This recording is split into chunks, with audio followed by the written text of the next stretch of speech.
বৈষ্ণব মতে পুজো করা হয় গড়বেতার বসু পরিবারে। ৩৫০ বছর ধরে বসু পরিবার পরম্পরা মেনে পুজো করে চলেছে, যা এলাকার মানুষের কাছে আদি পুজো বলেই পরিচিত।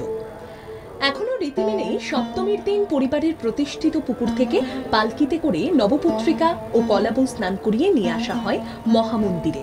গড়বেতার নোহারি গ্রামের বসু পরিবারের দুর্গাপুজো শুরু হয়ে যায় মহালয়ার দিন থেকে। প্রতিপদের দিন মূল মন্দিরের পাশে বেলগাছের তলায় মায়ের পুজোর মধ্য দিয়ে শুরু হয় দেবী দুর্গার আবাহন।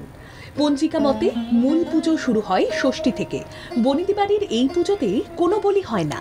রীতি আমরা পালন করি। ষষ্ঠীতে আমাদের আবাহন এবং আমন্ত্রণ হয়, এবং সপ্তমী থেকে নবপত্রিকা কলাবউ নিয়ে আসার পর একবারে পারিবারিকভাবে পুরোপুরি বৈষ্ণব ধর্মে যে আমাদের আছে, আমরা যেটা ফলো করি, আমাদের এখানে শাক্ত মতে কিছু হয় না।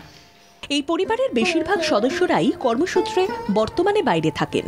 পুজোর এই 5 দিন প্রত্যেকেই বাড়িতে আসেন পুজোর জন্য। প্রথমেই মন্দিরটি শিলাবতী নদীর তীরে অবস্থিত ছিল। বর্ষাকালে মন্দিরের মধ্যে জল ঢুকে যাওয়ায় অসুবিধা হতো পুজোর। সেখান থেকে এতে নোহারি গ্রামে বসু পরিবারের দালানের প্রতিষ্ঠা করা হয় মায়ের মন্দিরের। এই বনিদি বাড়ির উৎসবের সূচনা কনৌজ থেকে। বলা হয় সেখান থেকে 3 জন কায়স্থ আসেন দক্ষিণ 24 পরগনার সুভাষ গ্রামে। পরবর্তীকালে সেখান থেকে হুগলির খানাকুলে এসে বসবাস শুরু করেন তাঁরা।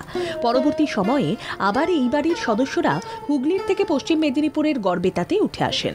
খাল ও নদী দিয়ে ঘেরাই বসু পরিবারের বাসভবন, যার মধ্যে রয়েছে দুর্গা মণ্ডপ। দুর্গা মণ্ডপের পাশাপাশি রয়েছে রাধাকৃষ্ণের মন্দিরও। গড়বেতার এই বনিদি বাড়ির পুজোতে অংশ নেন এলাকার মানুষ। ব্যুরো রিপোর্ট, বাংলা জাগো।